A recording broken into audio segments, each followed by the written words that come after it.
High, আমি চন্দন আপনাদের বৃক্ষসাথী চ্যানেলে এসেছি। আর গতকাল আমি আমার প্রিয় পুষ্পাঞ্জলি নার্সারি গিয়েছিলাম। বেশ কিছু ফলের গাছ আমি এনেছি, আপনাদেরকে দেখাবো কী কী ফলের গাছ।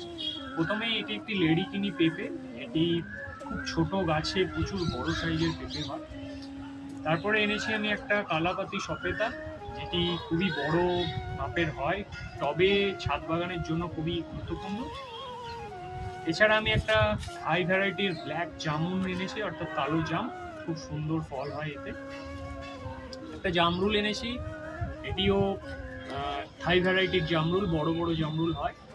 এছাড়া আমি একটি লেবু গাছ, যেটি সাধারণত পাতি লেবু নামে পরিচিত, কিন্তু এটাও থাই ভ্যারাইটির, প্রচুর লেবু হয় গামলায় লাগালে। এবং আরেকটি আমি এনেছি সিডলেস লিচু। সিডলেস, খুব ছোট্ট বীজ এবং এত বড় আকারের লিচু হয়।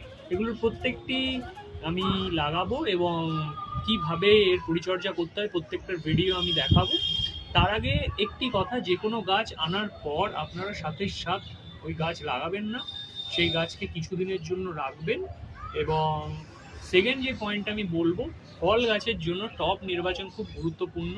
বড় টব নির্বাচন করতে হবে। আর বাকি আপডেট পাওয়ার জন্য আমার ভিডিওর সাথে থাকতে হবে আপনাদের। আর ভালো থাকবেন, বাই।